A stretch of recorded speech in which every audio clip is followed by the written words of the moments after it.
Bonjour, je m'appelle Sébastien, je suis coiffeur à Saint-Étienne, j'ai 2 salons de coiffure et je suis un entrepreneur engagé.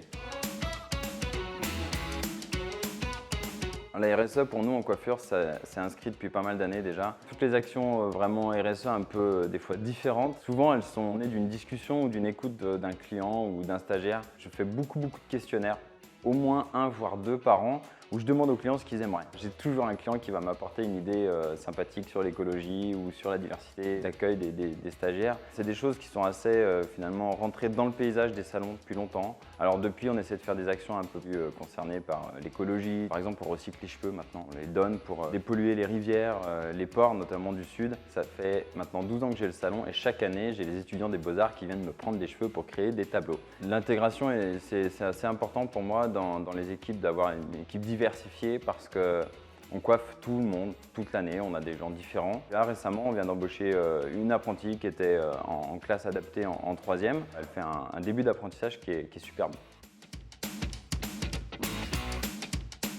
Même si une idée ne marche pas, il faut toujours aller un peu plus loin. La CPME par exemple fait typiquement partie des réseaux où on peut facilement discuter. Prendre contact déjà, c'est ce qu'il y a de mieux. Et de réessayer. Une fois si ça ne marche pas, c'est pas grave, il faut toujours s'y remettre. Sur 10 opérations qu'on fait dans nos magasins, généralement il y en a 6-7 qui fonctionnent et 4 qui passent à travers parce que les gens ne sont pas sensibles, c'était pas la bonne, c'est pas grave. Et sur 10, il y en a une qui marche très bien. L'important c'est le réseau et il faut vraiment discuter entre nous. Surtout, commentez cette vidéo, n'hésitez pas à réagir et à poser des questions. Et si vous avez des idées, que vous avez déjà fait des choses, dites-le. Et surtout, bougeons notre boîte.